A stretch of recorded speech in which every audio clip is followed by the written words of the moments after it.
Hello students, today we will study the applications of liquid pressure.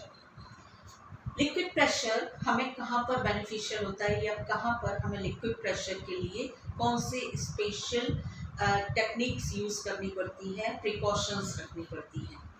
Number 1,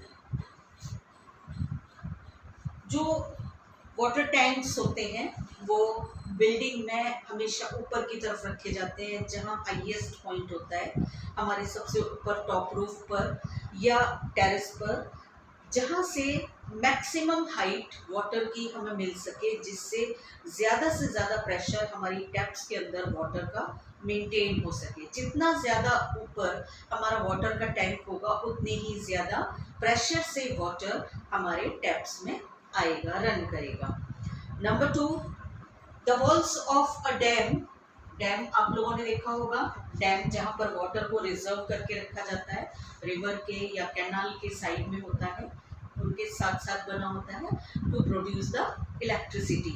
तो dam की जो walls होती हैं वो नीचे थिकर बनाई जाती हैं in comparison to above side.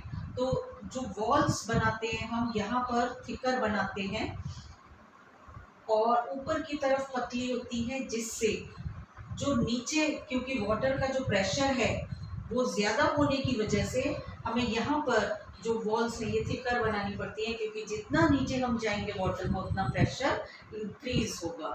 सो जो डैम्स की वॉल्स हैं ये नीचे की तरफ वाइड और ऊपर की तरफ नैरो बनाई जाती है। Now the next topic of this lesson is atmospheric pressure.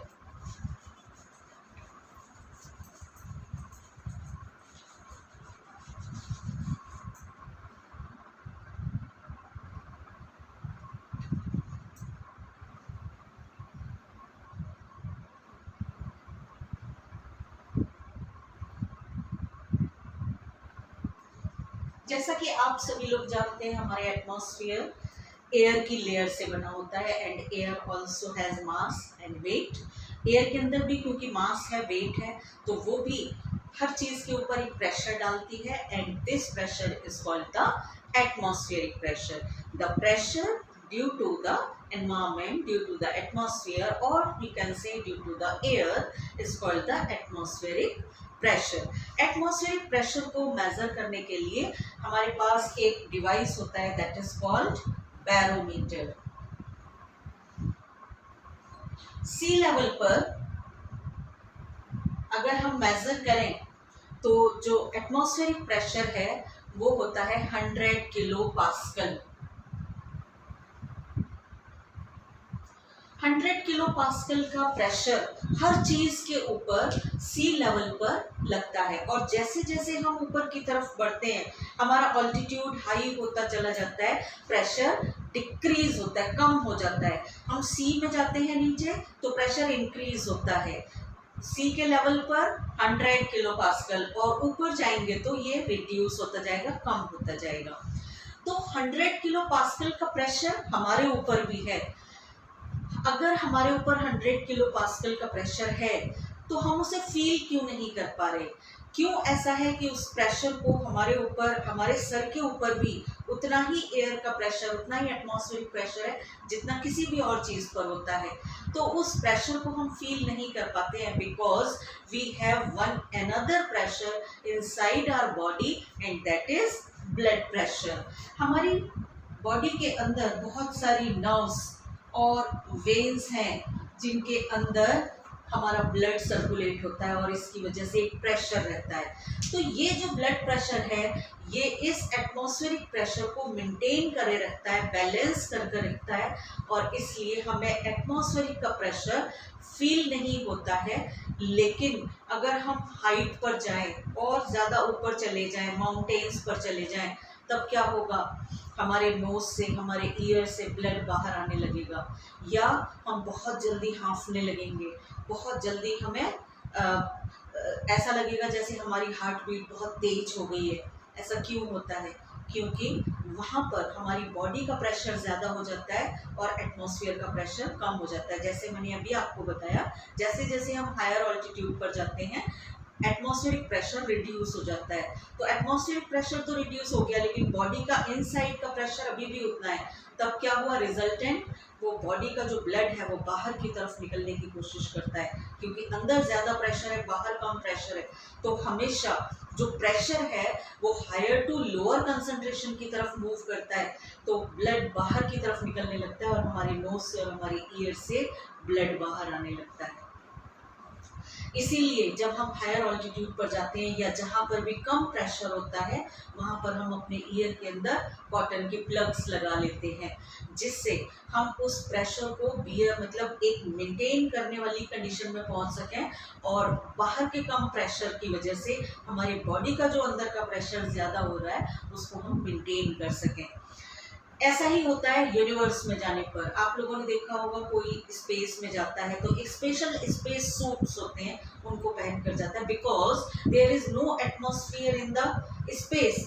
तो स्पेस में जाएंगे, बाहर कोई प्रेशर नहीं है और अंदर का प्रेशर हमारा उतना ही है जितना हर जगह हर समय होता है, तब क्या होगा, वहाँ पर भी सेम कंडीशन होगी। तो उस प्रेशर को मेंटेन करने के लिए हमारी बॉडी के ऊपर स्पेस के सूट्स जो होते हैं, स्पेशल सूट्स होते हैं, उनको हम वेयर करके जाते हैं, पहनते हैं, और तभी हम वहाँ पर जा सकते हैं। हम किसी भी चीज़ के ऊपर कितना प्रेशर है इसे फील कर सकते हैं, और इसके हमारे पास बहुत अच्छे एप्लीकेशंस हैं। कैसे हम पता लगाएं क्या है ये एटमॉस्फेरिक प्रेशर, इसको हम एप्लीकेशंस के थ्रू देखते हैं। एटमॉस्फेरिक प्रेशर की क्या एप्लीकेशंस हैं? आप लोगों ने देखा होगा, हम लोग स्ट्रॉ से कोल्ड ड्रिंक पीते हैं। आप लोगों ने स्ट्रॉ से कोल्ड ड्रिंक पी होगी। स्ट्रॉ को जब हम कोल्ड ड्रिंक के अंदर डालते हैं तो वो एकदम से कोल्ड ड्रिंक के अंदर नहीं जाता है, बाहर आ जाता है। क्यों? क्योंकि उसके अंदर एयर फिल होती है। जब हम स्ट्रॉ को प्रेस करते हैं नीचे की तरफ और कोल्ड ड्रिंक को उसके अंदर से सक करते हैं मुंह में डाल के, तो जब हम सक करते हैं तो पहले तो उसके अंदर की एयर आ जाती है हमारे मुंह के अंदर, और फिर उसके अंदर एक खाली स्पेस हो जाता है। जब एयर को हमने सक कर लिया तो उसके अंदर खाली वैक्यूम हो गया। अब बाहर की तरफ जो लिक्विड है, जो कोल्ड ड्रिंक है या जूस है, उसके ऊपर एटमॉस्फेयर का प्रेशर है, और कोल्ड ड्रिंक के स्ट्रॉ के अंदर जो हमने स्ट्रॉ डाला हुआ है उसके अंदर वैक्यूम है, कोई चीज़ नहीं है। तो क्या होगा, कोल्ड ड्रिंक या जूस जो है वो उसके अंदर रश कर जाएगा, ऊपर की तरफ चढ़ जाएगा, और इससे हम कोल्ड ड्रिंक को स्ट्रॉ से पी सकते हैं बहुत इजीली। बिल्कुल ऐसा ही होता है सिरिंजेस के केसेस में। आप लोगों ने देखा होगा, जब हम एक इंजेक्शन लगाने के लिए एक सिरिंज को यूज़ करते हैं, तो सिरिंज को हम पहले बाहर निकालते हैं, उसके अंदर स्पेस वैक्यूम बन जाता है, फिर हम सिरिंज की निडल को उस लिक्विड में डालते हैं जिसको हमें अंदर फिल करना है, और हम इसको ऊपर की तरफ खींचते हैं। तो क्या होता है, ये लिक्विड जो है ऊपर की तरफ खिंच जाता है। क्यों खिंच जाता है? क्योंकि लिक्विड में चारों तरफ तो एटमॉस्फेयर का प्रेशर है, वो उसको नीचे दबा रहा है, और सिरिंज की निडल के अंदर वैक्यूम है, वहाँ खाली जगह है, तो वो वहाँ की तरफ ऊपर चढ़ जाता है, क्योंकि यहाँ पर लो प्रेशर का एरिया है, चारों तरफ हाई प्रेशर का एरिया है। यही आपने क्लास 7th में भी पढ़ा था, winds always blow from high pressure to low pressure। ऐसे ही लिक्विड्स भी from high pressure to low pressure की तरफ चलते हैं। हम यहाँ पर क्योंकि एयर की बात कर रहे हैं, तो एयर प्रेशर डाल रही है, लिक्विड ऊपर चला तो ऊपर कहाँ जाएगा, लो प्रेशर की तरफ। तो लो प्रेशर कहाँ पर है, सिरिंज के अंदर, तो सिरिंज के अंदर ये लिक्विड फिल हो जाता है और हम सिरिंजेस को फिल कर लेते हैं। बिल्कुल इसी तरह से आप लोगों ने देखा होगा, रबर की शक्कर होती हैं। आप लोगों के घर में अगर एक टेबल होगी और उसके ऊपर ग्लास लगा होगा, तो टेबल का ग्लास जो होता है,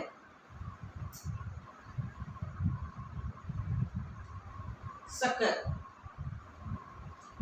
आपने देखा होगा आपके टेबल पर जो ग्लास लगा हुआ है वो एक रबर की बीच में एक सर्कुलर स्ट्रक्चर लगा हुआ है, और बीच में एक बहुत छोटी सी उसमें डॉट बनी होती है, जिसके अंदर जिसको हम पकड़ सकते हैं या कहीं पर फिक्स कर सकते हैं। तो ये जो चारों तरफ रबर की बनी हुई है, इसमें क्या होता है, यहाँ पर खाली स्पेस है, और हम जब इसको किसी सरफेस पर टच कराते हैं और बीच की अगर एयर निकल जाए तो क्या होगा, ये टाइटली बाइंड हो जाएगा उसके साथ। बिल्कुल इसी तरह से हम वॉल पर अगर हम कोई हैंगिंग टांगना चाहते हैं, कैलेंडर लगाना चाहते हैं, तो वॉल के ऊपर हैंगिंग लगाने के लिए वॉल शक्कर होता है, या टेबल में ग्लास लगाने के लिए शक्कर होता है, जिससे ग्लास उसके ऊपर पूरी तरह से फिक्स हो जाता है।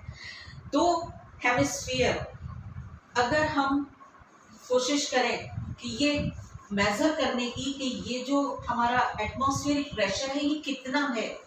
एक साइंटिस्ट थे, जर्मन साइंटिस्ट थे, जिनका नाम था ऑटो वॉन गॉवरिक। ऑटो वॉन गॉवरिक इन्होंने क्या किया, दो हेमिस्फीयर लिए मेटल के 51 सेंटीमीटर जिसका डायमीटर है, दो हेमिस्फीयर लिए और दोनों को इन्होंने एक दूसरे के साथ टच करा दिया और बीच की एयर को बाहर निकाल दिया वैक्यूम से। वैक्यूम सकर होता है जिससे हम यहाँ से एयर को बाहर निकाल सकते हैं। अब ये दो हेमिस्फीयर को इन्होंने जोड़ दिया और जोड़ने के बाद इन्होंने इनको टाई कर दिया, यहाँ पर रोप्स के साथ रस्सियां बांधी और यहाँ पर लगा दिए हॉर्स, चार चार हॉर्स दोनों तरफ, और इसको पुल कराया उन्होंने और कोशिश की, लेकिन वो इन हेमिस्फीयर्स को अलग नहीं कर पाए। क्यों? क्योंकि इन दोनों हेमिस्फीयर्स के ऊपर अंदर तो एयर थी नहीं, अंदर तो कोई प्रेशर था नहीं, और बाहर था एटमॉस्फेरिक प्रेशर, जिसकी वजह से ये दोनों जो हेमिस्फीयर थे वो इतने ज़्यादा टाइटली एक दूसरे के साथ जुड़ गए कि इनको अलग कर पाना 8 हॉर्सेस के भी बस में नहीं था। तब हम ये मेज़र कर सकते हैं कि ये जो एटमॉस्फेयर का प्रेशर है ये कितना ज़्यादा होता है किसी भी चीज़ के ऊपर, और इससे हम कहाँ कहाँ पर बेनिफिट उठा सकते हैं, इसको कहाँ यूज़ कर सकते हैं। So now this chapter is completed. Okay, good bye.